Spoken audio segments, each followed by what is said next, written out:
6 மாதத்துக்கு முன்னாடி அமெரிக்காவில் அட்லாண்டா நகரத்தில் உரையாற்றுவதற்காக போன போது அங்கே அப்படியே அவங்க சொன்னதை சொல்கிறேன். ஒரு மிகப்பெரிய என்ஜினியர் அவர் சொன்னார்,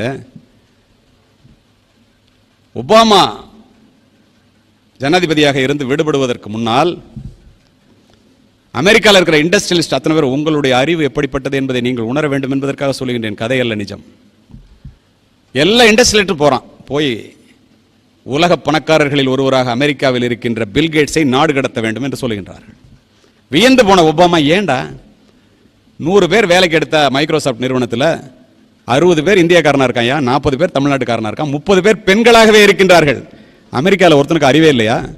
ஒரு சத்யா நாதல்லா தான் மைக்ரோசாஃப்டோட சிஇஓ, 130 கோடி. ஒரு சுந்தர் பிச்சை தான் கூகுளோட சிஇஓ, 120 கோடி வருட சம்பளங்க. எப்படி இப்படியே போன ஐடி துறையே இந்தியர்கள் கையிலே போய்விடும், அதற்காகத்தான் அவனை நாடு கடத்த சொல்கின்றோம் என்று சொன்னவுடன் வியந்து போன ஒபாமா மைக்ரோசாஃப்ட் நிறுவனர் பில்கேட்ஸை அழைக்கின்றார்.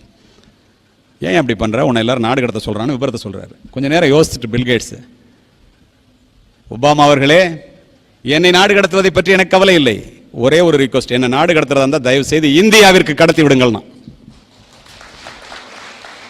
வியந்து போன ஒபாமா, ஏன் அப்படி சொல்ற, அவன்கிட்ட தான் எல்லாம் இருக்கு அப்படின்னு சொல்லிட்டு எழுந்து போயிட்டார்.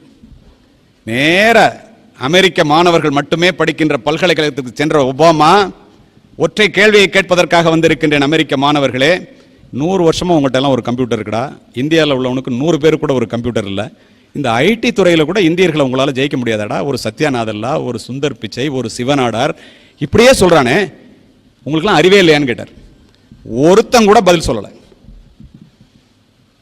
இந்தியாவிலிருந்து அமெரிக்காவிற்கு சென்ற அமெரிக்க குடியுரிமை பெற்ற ஆசிரியை, கிரீன் கார்டு வாங்கின ஒரு ஆசிரியை மேடைக்கு சென்ற நண்பர்களே, ஒபாமா அவர்களே, அதற்குரிய காரணத்தை நான் சொல்லுகின்றேன்.